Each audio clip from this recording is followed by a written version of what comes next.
On vous souhaite la bienvenue à ériclatour.com. Dans quelques instants, on vous parle du dépôt du rapport annuel de la police de Saint-Jean où on note une augmentation des fraudes et des crimes contre la propriété. Mais tout d'abord, une nouvelle attestation d'études professionnelles en soins animaliers pour la clientèle TSA. C'est disponible ici même, dans la région.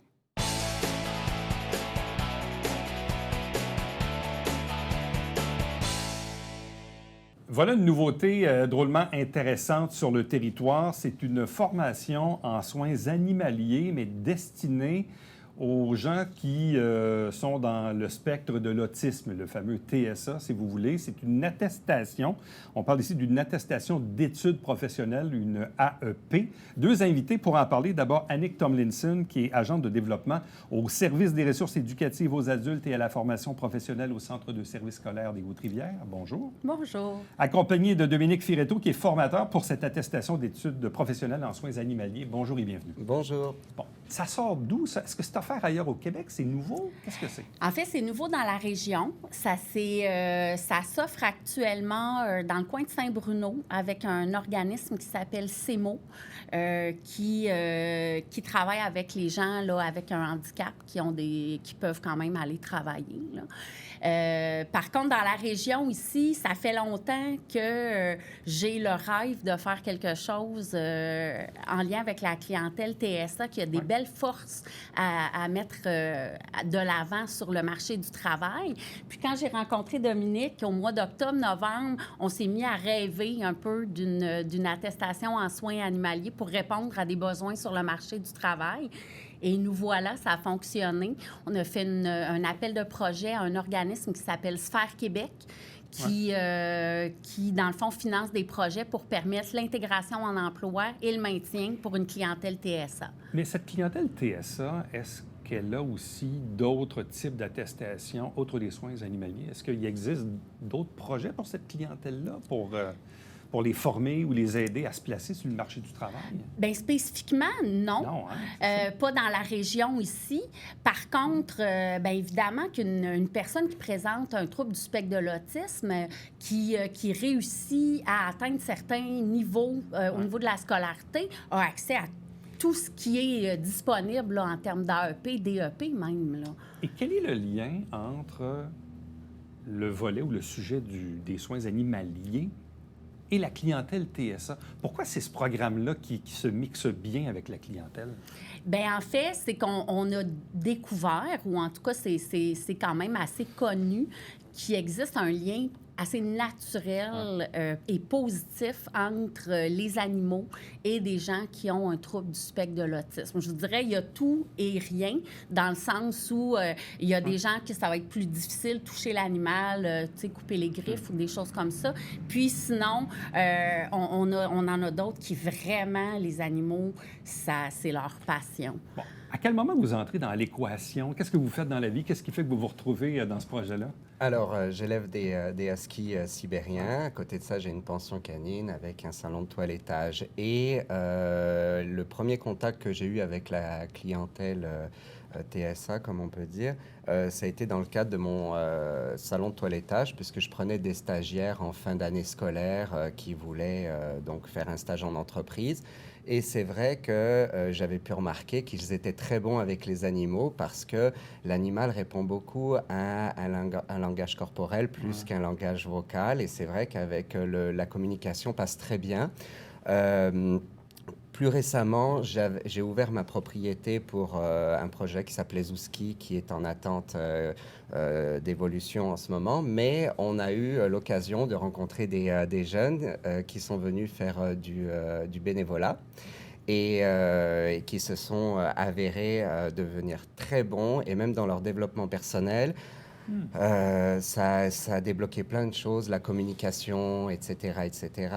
Et en rencontrant Annick, en parlant de nos idées, eh ben, est parti le projet. Et voilà, on est devant vous aujourd'hui pour en parler. Donc, vous avez déjà à votre actif, formé Oui. Des autistes ou s'apparentant au TSA en soins animaliers. Donc, c'est quelque chose que vous avez déjà fait. Oui. Donc, je suis très à l'aise avec ça. Puis, en plus de ça, tout ce qui comporte les animaux aiment la routine. Les autistes aussi. Exactement. Donc, je vous dirais que c'est vrai que des fois, pour apprendre quelque chose, on va devoir prendre un peu plus de temps ou trouver le mode Ouais. de l'expliquer. Mais dès le moment où c'est acquis, on n'en parle plus, c'est réglé, C'est quoi. acquis. Ouais, c'est vraiment. Et puis, autrement, au-delà de ça, j'ai une petite histoire. Un jour, j'ai vendu un chien à une dame qui était monoparentale, émigrée de Colombie ici, avec une jeune fille autiste. Elle vivait à l'île des Sœurs. Et la petite a appris à parler le français et l'anglais, sachant qu'elle parlait déjà l'espagnol à la maison, juste en allant au parc à chiens avec son chien. Ah Comment ouais. il s'appelle, il a quel âge, etc. Et on parle maintenant d'une jeune fille qui a 17 ans, qui est complètement autonome. Et ça, c'était une petite parenthèse. Bon, vous voulez mettre ça sur pied, évidemment, dès septembre. Oui. Donc, c'est dans quelques semaines à peine. Il y a une dizaine de places disponibles. Pour être admissible ou se classer, il faut quoi, 18 ans et plus? Oui, 18 ans et plus. Les unités de secondaire 3 en français, mathématiques, anglais, ou encore la réussite d'un test de développement général. OK. Donc, dans le fond, idéalement, là, ça serait des gens qui sont comme fonctionnels en groupe, évidemment, hein, parce qu'il y a une grande partie qui va se faire en groupe dans la classe, donc à raison de 2 jours par semaine. Puis un 3 jours par semaine qui va avoir lieu dans les milieux de stage. Donc, c'est de l'apprentissage en milieu de travail qui sera rémunéré aussi pour les participants à ce moment-là. Bon, parce qu'on le sait, si vous connaissez des gens qui sont autistes ou on est dans le spectre de l'autisme, là, il n'y en a pas un de pareil, là. Non. Mais en même temps, il y a des choses qui se regroupent un peu. Je comprends que ça prend quand même un minimum de fonctionnalité pour être capable de recevoir cette formation-là. Tout à fait. Tout à fait. Donc, on fait le pari que quelqu'un qui a réussi ses unités de secondaire 3 va être en mesure là, d'atteindre le niveau, là, le seuil du marché du travail en suivant cette formation-là. C'est combien d'heures de formation? On est à 495. c'est ça. Quand même, c'est Oui. 495 heures. Oui. On répartit sur combien de semaines, ça? Bien, en fait, c'est le début 18 septembre jusqu'au 24 janvier 2024, à raison de 30 heures par semaine. Ah, quand même. Oui, c'est un investissement, là. OK. Donc, 30 heures par semaine pendant, disons, 4-5 mois, là, si je résume. Exact. Pour ultimement, donc, recevoir cette fameuse attestation d'études professionnelles. Et là, une fois qu'ils seront qualifiés, ils vont pouvoir être embauchés par... Des animaleries, des refuges animaliers, ça peut être des élevages canins, félins, dans des centres équestres aussi. Il y a plein de possibilités qui peuvent déboucher de cette formation-là. Et on reste très optimiste parce que dans le marché animalier, il y a beaucoup de demandes d'employés qui manquent malheureusement. Donc là, on répond aussi peut-être à un besoin plus large. Oui, du gagnant-gagnant, c'est ce Exactement. qu'on veut. Oui, bien, il y a une pénurie dans toutes sortes de choses aujourd'hui, dont votre domaine, j'en comprends. Mais de l'autre côté aussi, je reviens un peu à ça, mais c'est important que ces jeunes-là puissent avoir du boulot, se valoriser, avoir confiance en eux. Sinon, ils vont être à la maison puis ils vont se tourner les pouces. Là. Je veux dire, c'est ça aussi. Là. Puis l'idée, là, derrière tout ce projet-là, c'est vraiment de mettre en lumière les forces. Arrêtez de dire « Ah oui, tu as des défis », mais ils ont des grandes forces. La loyauté, l'engagement, la capacité de bien répondre à une séquence de tâches, une constance aussi qui va être favorable pour un animal. Donc, on veut vraiment que ça soit une expérience. D'ailleurs, même les milieux de stage qui vont recevoir les élèves vont être formés à recevoir cette clientèle-là et accompagnés tout le long du processus par une technicienne en travail social et par Dominique, le formateur. OK. Donc, ça veut dire que les endroits que vous allez choisir pour les stages, les gens qui vont les accueillir ne seront pas laissés à eux-mêmes. Donc, on va les encadrer à recevoir l'élève. Là. Tout à fait. Il y aura des carnets d'apprentissage. Ils vont être accompagnés tout le long du processus. Qu'est-ce qu'on va leur montrer au juste? Ben, ça va dépendre des besoins de l'entreprise. C'est sûr que si c'est un salon de toilettage, ça va être plus axé sur les soins en rapport avec le pelage, les griffes, etc. Si c'est une clinique vétérinaire, on va leur demander de faire un suivi des stocks, les dates de péremption, etc. Donc, nettoyage des locaux. Si c'est un élevage canin, ben, c'est sûr qu'il y a une grande partie nettoyage, mais il y a aussi une partie au niveau des chiots, donc le départ à la vie, les biberons, etc., etc. Donc, en fait, c'est sûr qu'ils vont tous avoir une formation de base qui va être la même pour tout le monde, avec les petites variantes selon les besoins de l'entreprise. Puis ça, ce que ça va permettre aussi, c'est que si on a un jeune qui a plus une aptitude dans un domaine versus un autre, eh ben, on va, de par mes compétences et de par ma carrière, je suis là aussi pour pouvoir leur suggérer le type d'entreprise qui leur correspondrait un peu mieux. Je vous donne un autre exemple. Il y a certains jeunes qui ne supportent pas les aboiements de chiens. Donc, c'est sûr que dans un haras de chevaux ou dans un magasin de croquettes, ils ne vont pas trop être exposés à ce problème-là, vous voyez? Vous vous donnez combien de jours ou de semaines là, pour aller chercher la dizaine d'inscriptions pour démarrer le programme? Bien, en fait, on a déjà commencé. On a des vidéos qui ont été mises là, sur le Facebook du Centre de services scolaires, entre autres. Les gens qui sont intéressés, je vous invite vraiment à consulter la page du Centre de services scolaires. Et il y a là-dessus un petit lien, Bit.ly Animaction. Ouais. Donc, que ce soit une entreprise, un élève qui désire entrer en formation, c'est juste de remplir les coordonnées, puis on va communiquer avec eux, on va prendre le temps de les rencontrer. Ça peut se faire quand même assez rapidement, là, autrement dit. Là, si vous êtes en train d'en parler dans les médias, sur le web et tout ça, donc les gens qui nous regardent, on va peut-être toucher quelques parents là, qui peuvent avoir un jeune là, qui pourrait bien cadrer dans ce programme-là. Surtout que si on veut que ça démarre en septembre, là, il faut se manifester maintenant. Là. Tout à fait. Puis j'ai le goût de vous dire, on va organiser au mois d'août une séance d'information parce qu'on veut s'assurer que cette expérience-là soit positive et rassurante pour les parents aussi. Donc, on va inviter les parents, les jeunes à venir nous rencontrer pour voir de quelle façon ce programme-là peut s'insérer là, dans la vie de la personne. Donc, une nouvelle attestation d'études professionnelles en soins animaliers destinée à la clientèle TSA, spectre de l'autisme, pour les 18 ans et plus. 10 places disponibles dès septembre. Bref, contactez donc les gens du Centre de services scolaires pour plus de détails parce que ça doit se faire au cours des prochains jours. À vous deux, merci beaucoup. Merci. Merci infiniment. Restez avec nous, on vous revient après ceci.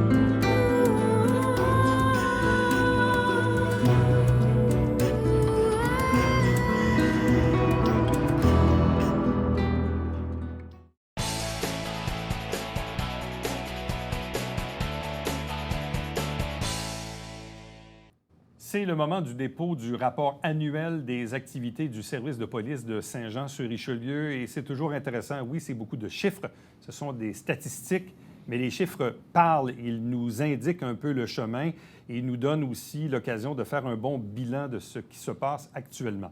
On en discute avec le directeur du service de police, Stéphane Bélanger. Bonjour et bienvenue. Merci, bienvenue. Qu'est-ce qui vous a frappé à prime abord dans ce rapport d'activité? Évidemment, c'est l'augmentation des crimes contre la propriété. Ici, comme à Saint-Jean, comme partout ailleurs au Québec, beaucoup d'augmentation, ce qui a trait au vol de véhicules ainsi qu'aux fraudes, également les vols de catalyseurs. Donc, c'est une problématique vraiment nationale.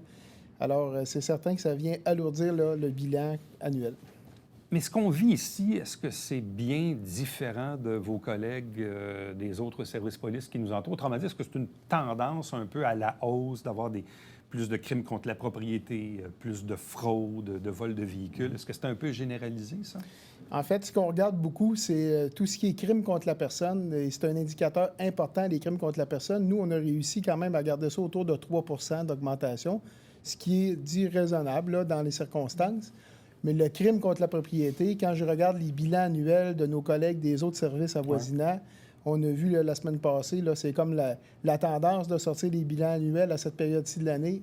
On a à peu près les mêmes augmentations et surtout envers les mêmes types d'infractions qui est le vol de véhicules. Alors, vous savez, dans les dernières années, on a eu comme une accalmie où est-ce qu'il y a eu beaucoup moins de vols de véhicules, mais je vous dirais, là, depuis 1 an ou 2, vraiment, c'est une augmentation marquée. Moi, j'ai toujours pensé, mais probablement que j'avais tort ou j'étais un peu naïf, mais bon, aujourd'hui, avec les clés électroniques et ces trucs-là, mais visiblement, il y a des façons de contourner, je présume. Donc, le vol de véhicules, on a beau avoir des systèmes de sécurité tant qu'on voudra, ça reste que visiblement, il y en a qui trouvent des trucs pour être capables de nous les voler quand même. Là. Exactement. En fait, je pense que qu'est-ce qu'il faut faire le plus pour protéger nos véhicules, c'est de cumuler les facteurs. À titre d'exemple, une barre de volant peut rendre le travail plus difficile pour le voleur. On ne dit pas que c'est impossible, mais ça le rend plus difficile. Il y a également des appareils qui se vendent pour neutraliser l'ordinateur central. Alors, ce sont des appareils qui sont en vente sur le marché, mais je crois que le voleur, lorsqu'il a à faire pour aller voler un véhicule, il va aller à des endroits où les véhicules sont moins protégés. On est loin du traditionnel voleur d'auto qui arrivait et qui brisait toute la colonne de direction. On n'est plus là à cette heure-là maintenant. Ce sont vraiment le progrès technologique qui a fait en sorte que les véhicules sont volés maintenant. Je regardais, je fais une petite parenthèse parce que l'humoriste Martin Vachon, qui habite le secteur Saint-Luc, parce qu'il l'a exprimé sur ses médias sociaux, en pleine nuit, il a failli se faire voler le véhicule de sa conjointe. Il l'expliquait un peu. Puis là, aujourd'hui, bon, il stationne les autos d'une manière à ce que ça soit plus compliqué. Je me dis, c'est quoi? Puis là, on dit aux gens de ne pas trop laisser les clés sur le bord de la porte ou je ne sais trop parce qu'on est capable de capter les fréquences, là. C'est quoi les trucs pour minimiser le risque de se faire voler son auto? Bien, évidemment, la règle de base, c'est de mettre le véhicule difficile d'accès pour sortir. S'il y a d'autres véhicules stationnés à l'avant, bien, ça va rendre le véhicule difficile d'accès. Évidemment, il y a aussi la boîte qui rend la clé ou le signal qui n'est pas transmissible. C'est une boîte, dans le fond, qui protège la transmission du signal. Alors ça, c'est, comme je disais tout à l'heure... C'est comme avoir une boîte à clés à la maison, mais cette boîte-là fait que quand tu mets ta clé là-dedans... Exactement. Évidemment, ça ne protège pas contre tout, mais ça rend le travail plus compliqué. Bon, il y a aussi une augmentation au niveau des fraudes. Oui. Les fraudes, entre autres, chez les personnes âgées, ça, c'est assez terrible.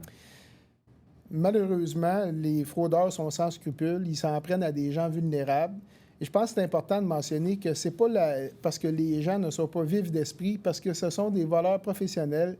C'est des gens qui mettent en confiance la victime.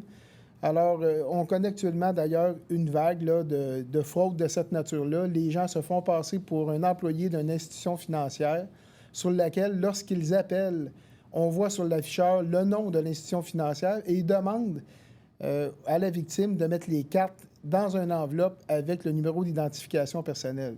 Évidemment, ce qu'on dit aux citoyens, jamais remettre les cartes. Il n'y a aucune institution financière qui va demander à envoyer les cartes soit par une enveloppe ou soit par la poste. Ne jamais transmettre les cartes. Mais on dirait que ce sont des conseils qu'on répète à tous les 3 mois, mais la façon dont s'y prennent les suspects, les fraudeurs, viennent créer un climat de confiance avec les victimes, puis malheureusement, ils tombent dans le panneau. Bon, c'est d'ailleurs un peu la fraude qui avait été interceptée aux résidences Maurice, au carré Singer, parce que la personne à l'accueil a été vigilante.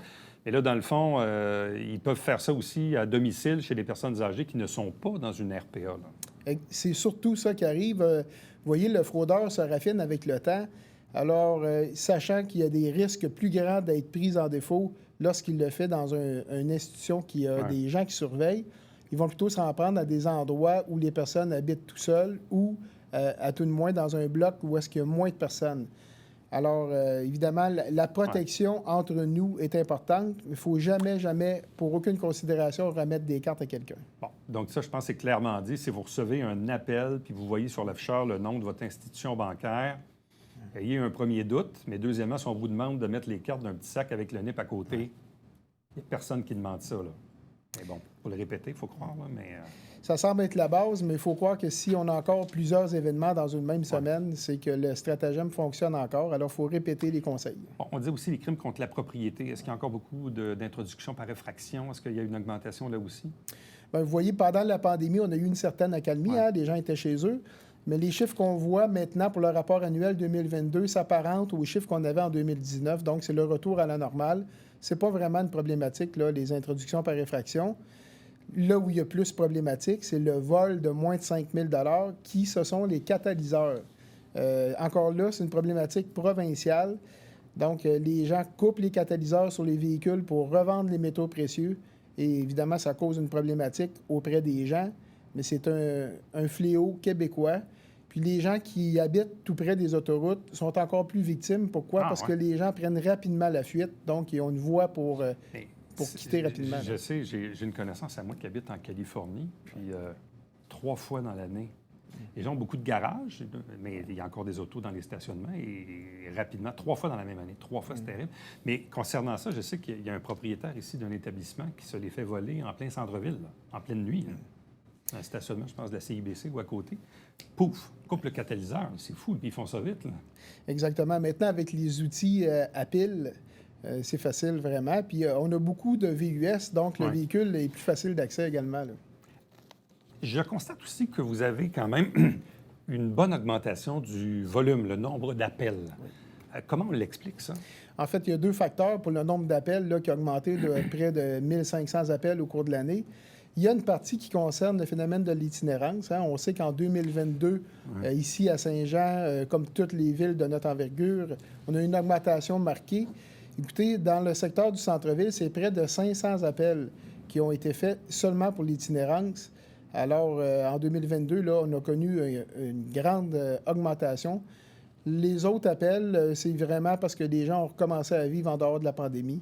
Donc, oui, ça a un impact, mais je vous dirais que l'itinérance, puis on comparait les chiffres avec 2023, finalement, il y a eu une grosse diminution parce que le phénomène de l'itinérance en 2022 a été pris vraiment de garde par les autorités municipales, le CI3S et le service de police pour réduire le nombre d'appels là, autour de 150. Là. Donc, diriez-vous que on est mieux aujourd'hui qu'on était, disons, v'là un an dans le traitement de cet enjeu qui est l'itinérance sur le territoire? Oui, on est beaucoup mieux organisé. Je vous dirais que comme on a été pris de court, un peu comme toutes les villes de notre envergure, le phénomène de l'itinérance ici à Saint-Jean était beaucoup moins présent auparavant, mais la pandémie a accentué. Donc, le temps de se retourner de bord, le temps de travailler avec le CI3S puis mettre de l'avant différentes actions nous a permis d'ouvrir le centre de jour, d'ouvrir un centre de nuit. En fait, il faut trouver un moment et un endroit où est-ce qu'on peut référer les gens. Et il y a quand même des histoires à succès. Là. Il y a des gens qui ont été sortis de la rue, qui se sont repris en main, ils ont des appartements. Donc, on voit que les efforts qui sont mis en itinérance leur rapportent. Mais c'est quand même, je disais tantôt, les chiffres parlent, mais je regarde le total des appels en 2022, 94 000. Oui, ça, c'est tous les appels. Au 911, là? C'est le 911 de façon élargie, y compris les appels administratifs. Là. Mais les appels, là, c'est beaucoup moindre qui nécessitent un déplacement policier. Là. Mais quand même, on se dit, bon, dans une année au 911, il y a 35 000 appels au 911, plus les appels administratifs. Là. C'est beaucoup d'appels, effectivement. C'est beaucoup d'appels. Ce qui me fascinait aussi dans le rapport annuel, je trouvais ça intéressant de le dire. Bon, là, on est rendu à combien de policiers à Saint-Jean-sur-Richelieu?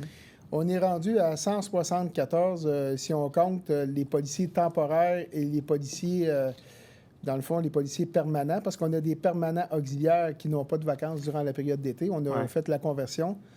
C'est beaucoup de policiers, mais si on regarde le nombre au prorata, là, c'est vraiment comme les villes avoisinantes. Là. Et la proportion homme-femme, quand même, bon, elle n'est pas à 50-50, évidemment, mais quand même, on regarde ça que sur 100... Il y a à peu près 50 femmes sur le 172-174. On est autour de 30 et on en est fiers parce qu'on veut la représentativité auprès de la population. Puis, dans le fond, on fait des entrevues de sélection. Les gens... D'ailleurs, les cégeps ont beaucoup plus de candidates femmes. Alors, nous, on recrute dans le bassin qui nous est soumis. Avez-vous assez de policiers, pas assez de policiers? Est-ce qu'on a trop de policiers? Bref, quand vous vous comparez avec les autres villes, parce que je vois un comparable que vous avez mis dans le rapport qui est intéressant, où on dit Saint-Jean-sur-Richelieu, 115 permanents pour 100 000 de population, donc c'est 1,15. Mais exemple, Saint-Jérôme, qui a 82 000 de population, a 133 permanents, donc 1,62. Donc, visiblement, à Saint-Jérôme, ils ont beaucoup de policiers. Diriez-vous qu'on est quand même dans la moyenne? Bien, je vous dirais, si vous posez la question à chaque directeur de police, on en veut tout le temps plus. Ils vont toujours vous dire qu'il en manque. Mais bref, pour vous dire que ce qu'on a comme situation ici à Saint-Jean, je crois qu'on a le bon nombre de policiers pour faire le travail, pour faire face à nos responsabilités. Maintenant, plus on a de policiers, plus on a la chance d'en dégager sur des missions particulières. Vous savez, on a un groupe qui s'occupe des crimes initiés, là, la revente de stupéfiants et tout ça. Donc, on a de belles unités ici pour faire le travail. Évidemment, plus on a de policiers, plus on a de latitude pour faire des différents projets. Là, ça va peut-être vous faire sourire, mais quand je feuilletais le rapport annuel, je suis arrêté sur un petit tableau. La flotte de véhicules. Oui. Quand même intéressant. Il y a 37 voitures, 7 VUS, 3 fourgonnettes, 6 bicyclettes, un bateau, 2 motoneiges, 2 tout-terrain. Qu'est-ce qui manque? Un Sea-Doo? Non, il manque, vous avez raison, il nous manque 2 motos. Il manque 2 motos. Alors, OK. je ne sais pas comment ça va finir, mais les motos nous permettent d'accéder à l'application de sécurité routière à différents endroits où c'est difficile. À titre d'exemple, lorsqu'il y a 4 voies de véhicules, bien, les voies du milieu, lorsque les gens textent, souvent on ne le voit pas. Évidemment, on voit les yeux, le regard qui est baissé, mais lorsqu'on a des motos, on est capable de se faufiler à travers la circulation qui est arrêtée pour aller voir.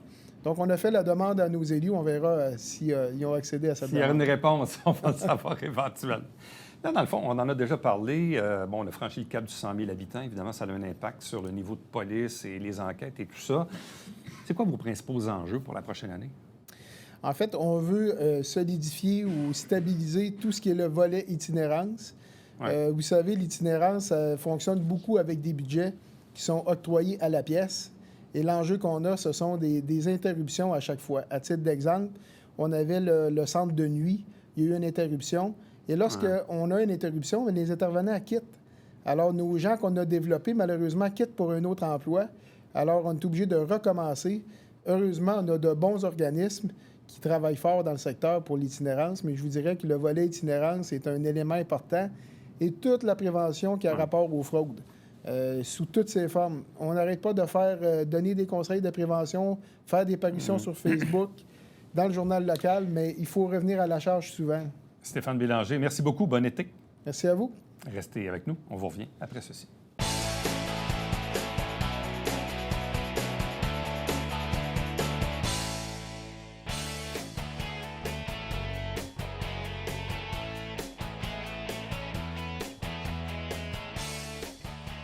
Soyez patients au cours de l'été. Il y a toujours l'intersection Séminaire-Toupin-Saint-Joseph qui est fermée encore au moins jusqu'à la fin juillet, début août. Et il y a bien sûr les travaux importants au carrefour giratoire Douglas, mais ça, on en a bien sûr jusqu'au mois de septembre. À demain. Bye-bye.